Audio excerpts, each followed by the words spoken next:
eyes. I'm Benyapond Panichaeiriya ID. My name is Natnaree Hosakul ID. And I am Thira Thirasan ID. And today we are going to present about enzyme and metabolism.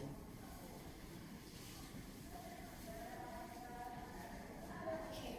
First of all, I will start with a case study of the vampire bats. But first, I will talk about the background of the bats. The vampire bats are the Desmodus rotundus, which is their scientific name of this. The vampire bats live in the South America, North America, and also in the Mexico. It is a small animal. The size is about 8 inches, and it is a leaf-nosed bat with a wingspread. And when the vampire bats hunt their prey, it will strike the victims from the ground, and it land near their prey and approach it. And vampire bats normally feeds mainly on animals. It do not attack their humans, and when the vampire bat feeds, they will, instead of sucking the blood from the animal, they will make small cuts on their skin and let up the blood flows from the injury.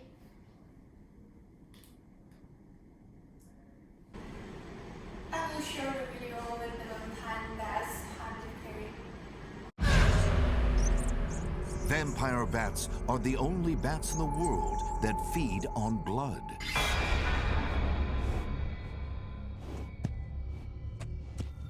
It's a master of echolocation and uses bouncing ultrasonic sound waves to locate its victim.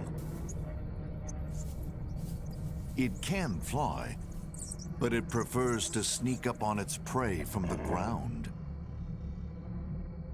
Strong hind legs and wrists support its weight, while elongated thumbs steer and push it off the ground.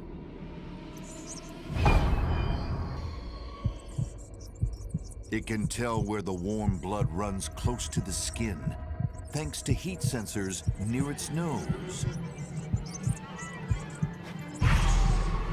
Dinner is served. But this vampire doesn't simply gulp down his victim's blood. There are special forces at work.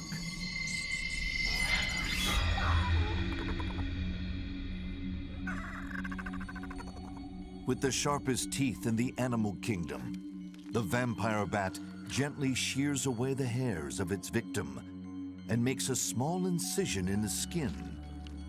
The tongue slips along the funnel-shaped bottom lip, lapping up the blood.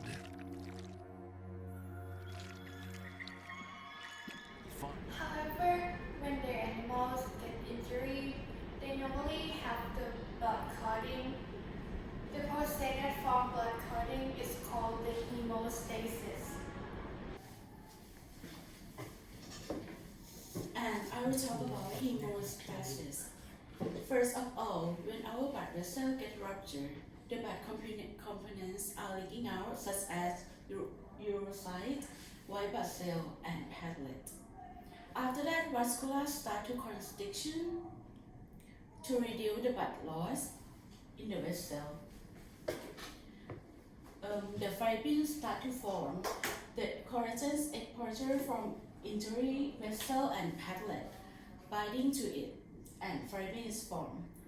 After that, 12 factors begin to work. 12 factors can differentiate into extrinsic factor and intrinsic factor. And this factor start to change the blood into gel form. And each factor acts as unique function.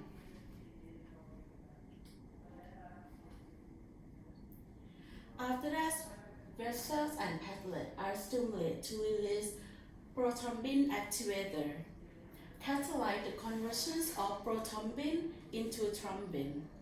The thrombin converts fibrinogen into cross-linked fibrin fiber as this picture shows that intrinsic factor triggered by trauma and extrinsic factor triggered by internal damage to the wall of vessel. And both of these factors act to activate factor 10. And factor 10 activate prothrombin into thrombin, and thrombin activate fibrinogen into fibrin, and after that, the cross-linked fibrin fibers start to form, and our blood vessels are stopped bleeding.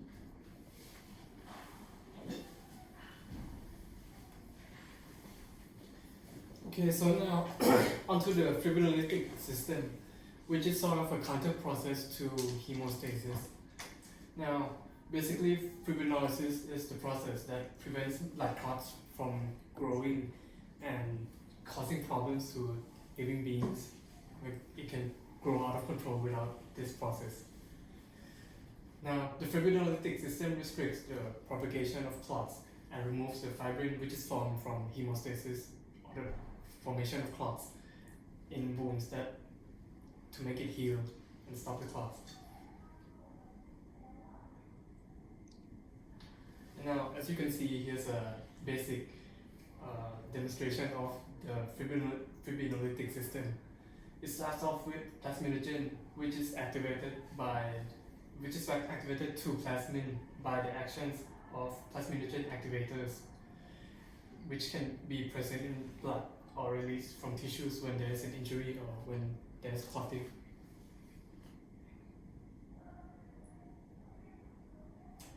Now, for more detail, the important plasminogen activators occurring naturally in humans include tissue plasminogen activators, and the other one being urokinase. Now, following activation, plasmin then digests the fibrin clot, which is produced in hemostasis, releasing fibrin degradation products.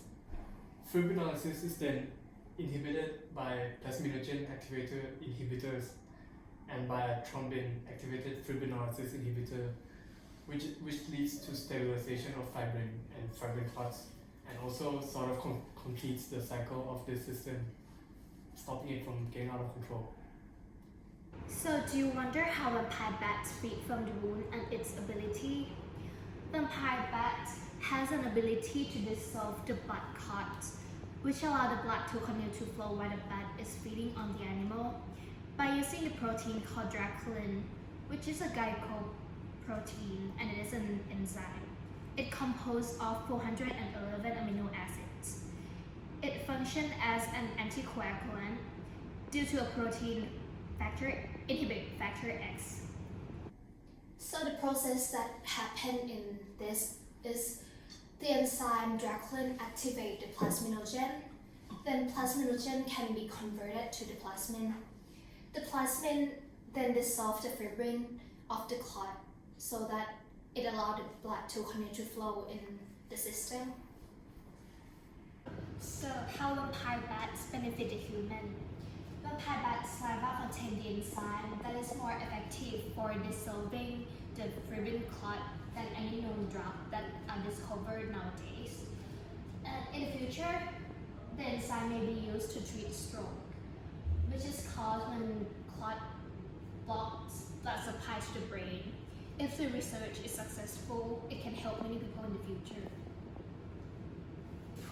So now, in conclusion to our presentation, so we know that vampire bats are able to feed on their victims by stopping the blood from clotting, and we know that, and we have learned about the processes of hemostasis, which is the formation of clotting, and then fibrinolysis, which is the process of degrading of the clots, which is they sort of work together. And now, we then learn that the vampire bats use the enzyme, also known as draculin, which sort of works similar to the fibrinolytic system, where it activates plasmin and then degrades fibrin and degrades clots. And so we can sort of make a conclusion that the biological technique that the bats use are sort of similar to what our body does as well, but maybe into a more potent or more effective case. Now, currently, the use of this enzyme, Draculin, in medicine is still being tested and still being researched, and so we are quite unclear whether it is safe for humans, but if we are able to find out in the future that we can use it, it can be extremely helpful to victims that are negatively affected by blood clots, such as stroke patients or other things. And so, yeah. So if in the future the research is successful, there will be more chance to develop a treatment, which then it will decrease the victim of the stroke, which is good for us, like all of us as a human. Thank you.